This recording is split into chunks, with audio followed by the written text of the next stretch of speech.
In any case, stop just hiring white people and stop only hiring black people or women when you're forced to. It's just counterproductive and it makes no sense, and you're not actually trying to make a difference. So before I ask you guys to like and subscribe, what you should do, I need you guys to leave a comment before this video starts as to why you think there are no black people in tech. And yes, I know technically you have seen a couple black people in tech, but I'm talking about in terms of ratios, white to black, black to Asian. Why do you think there are no black people in tech? And if you think this isn't a real thing, when you go in your next stand-up, if you work in the US, let's talk about the US, because someone in Africa is going to be like, there's black people in my there's black people in my company. No, I'm not talking about African company. I'm talking about in the US, in the biggest technology hub of the world. I want to understand, why is it that I could hop in a Zoom meeting and only see white people, and somehow people think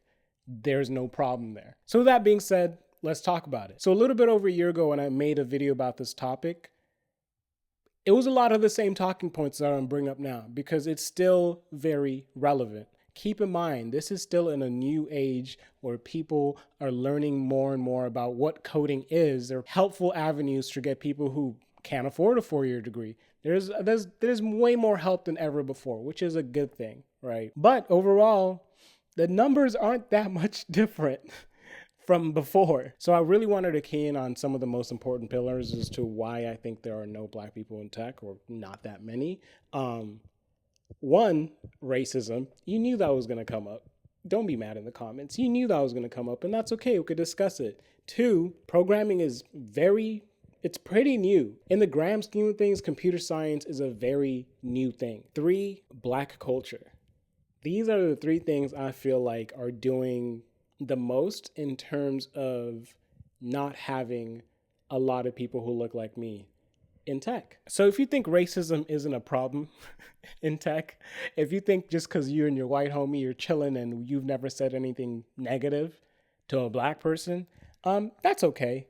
Let's examine this. Let's examine something that we all watch. Movies. Every single person watches a movie. Here's a game some black people play. All black people have played this game where they'll be watching a movie and they will be trying to see how many black people they could find in that movie. What kind of world do you think we need to live in where that is a game universally known to all black people? I promise you, black people do this in tech too.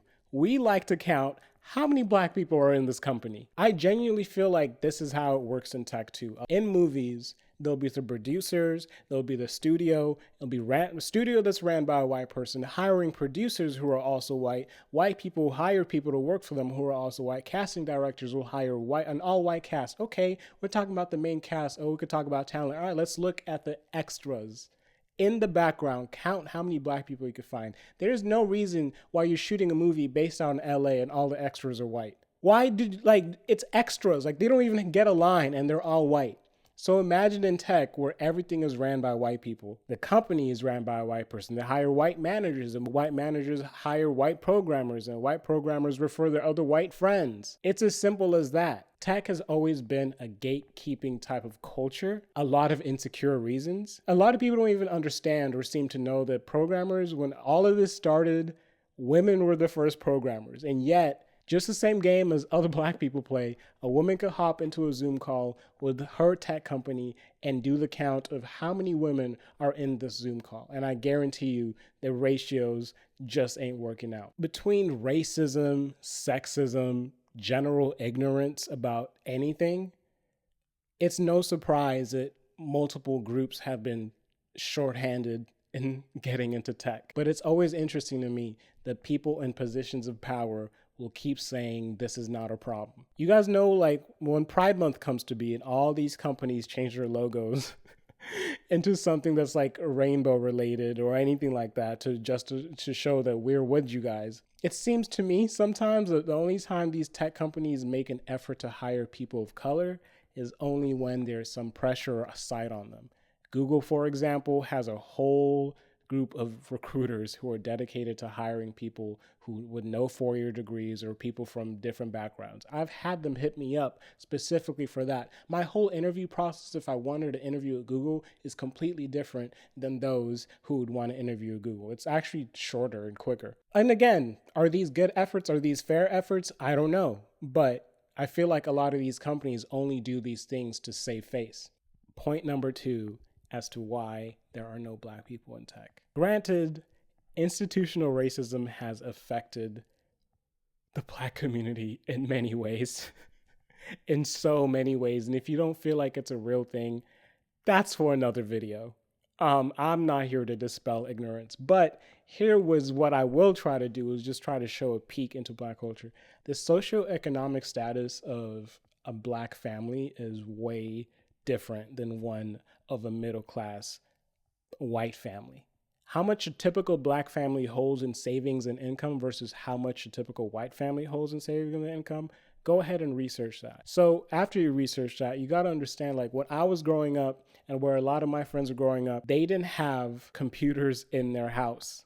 Just as simple as that. A lot of you guys learned how to code when you're younger. A lot of my friends did not have computers in their house. I feel like I was very lucky to have a computer in my house. It taught me how to edit. It taught me how to just be curious about the right things. Some people just don't have that. And another factor in Black culture too, I feel like, yet again, some Black people will just view coding as just like a nerdy thing. If you're into computers in any way, it's seen as like a nerdy thing and like in a negative connotation. And generally, that's how the world views anyone who's very into computers, which I get. In the Black culture, it's a little bit different. People just assume like you're some type of genius because you're into computers. You might just be into computers for being in a computer, but they will just assume you're just a genius. Or with that being said, they will look at this field and think it's too hard for them to get into it. At most, your parents will want you to become a doctor, a lawyer, a nurse, something that is ingrained in society and not something that's kind of new, like programming. So that's not something that they knew about, because of course, it's very rare to have a Black parent who grew up and became a software developer. It's very rare.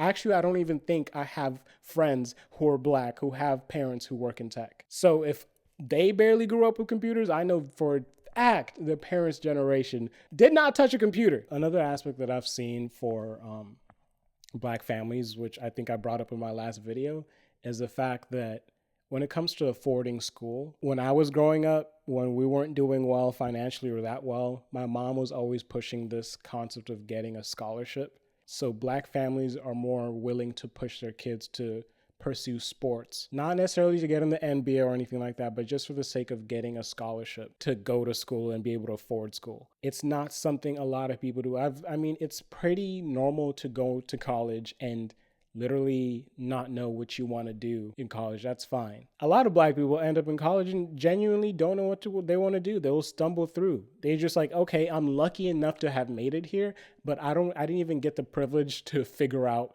what I'm interested in, because I was struggling so hard just to make it here. And so, of course, by the time you get to college and you're learning about software development, it seems so out of this world. Like, you really don't understand what that means as an 18, 17-year-old, you know? You don't know, you really can't grasp what it means. But some people do at an early age. And some people go to schools who provide like classes where you can learn how to code. I did not have that. Quick dramatic cut to the future where Larry's in his new apartment. He has a new software engineering job. He's happier. He's thriving. When I recorded this video months ago, I didn't have a job. I was unemployed, and when I finally got my job, I was so relieved to get back to making videos. And this whole process would have been so much easier, so much better if I used something like dice.com. Yes, this video is sponsored by Dice. Now here, let me tell you guys something. You guys already know how hard it is to get a job in tech. Dice is not only kind enough to sponsor this video, they also did some research in their Dice 2022 Equality Report in tech. It's not often that a sponsor will help you out on your video directly, right? So here's some things we learned from the survey. I'm just going to read them out because these are actually pretty interesting. 20% of Black technologists are dissatisfied with their current jobs. That's notably higher than other racial groups surveyed. More than half of Black people in tech 57% to be precise, said that racial inequality occurs frequently in the tech industry, an increase from last year of 55%. The number of black people in tech who reported experiencing racial discrimination rose year over year, from 48% in 2020 to 50% in 2021. This one's my favorite one. Less than half of the black people in tech surveyed, 39% to be exact, were impressed with their company's response to diversity and equity movements, up just 1% from 2020. So for all those companies who keep claiming they care about equality, the numbers are showing you really don't. You really don't. And we are knowing that you really don't. Now, we all know how hard it is to get a job in tech. The types of hoops you have to get to just to get an interview, the types of hoops you have to jump through just to have a healthy interview process.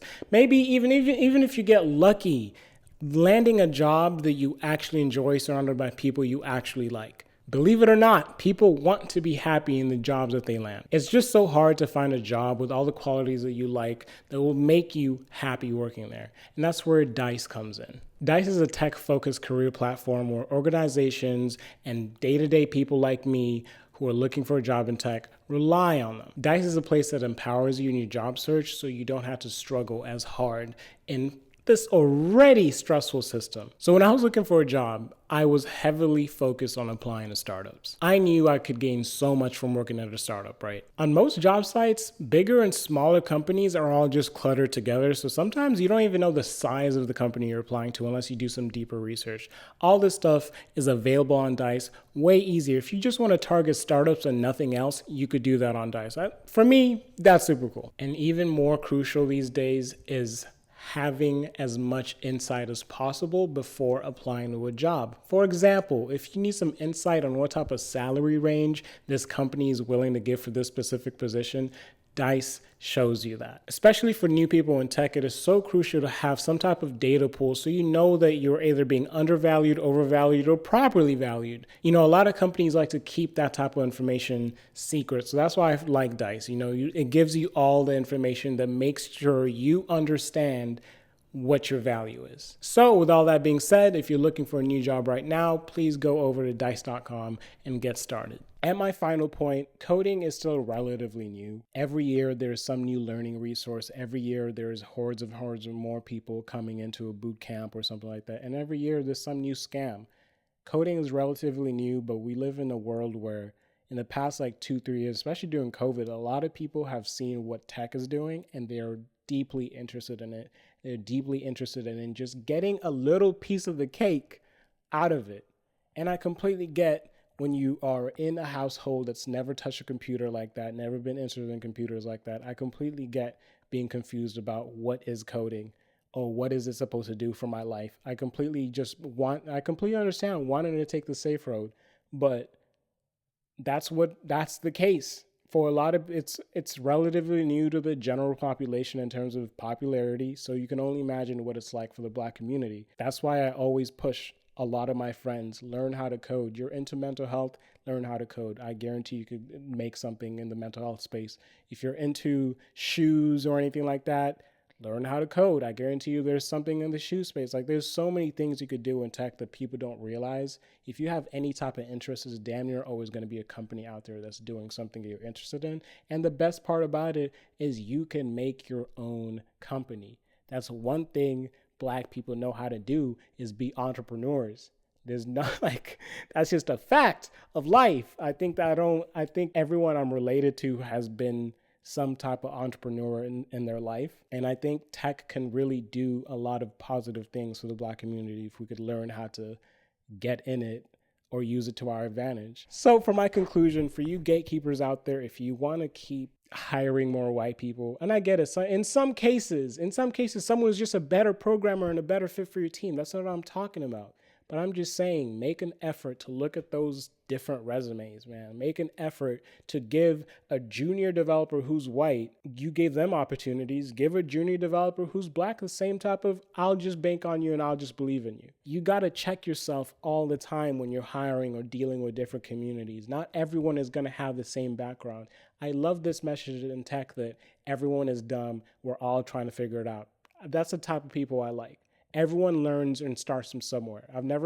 I've talked to software developers who are deep in a senior role, and they'll be like, I still don't understand this. That mentality, if you could pass it on to someone who's new and doubting themselves and just put some belief in them, I genuinely think that could be a great addition to your team. In any case, stop just hiring white people and stop only hiring black people or women when you're forced to. It's just counterproductive and it makes no sense, and you're not actually trying to make a difference. With that being said, let me know in the comments and make sure to like and subscribe to this video. I really want to see what you guys think. I should have used more hand movements.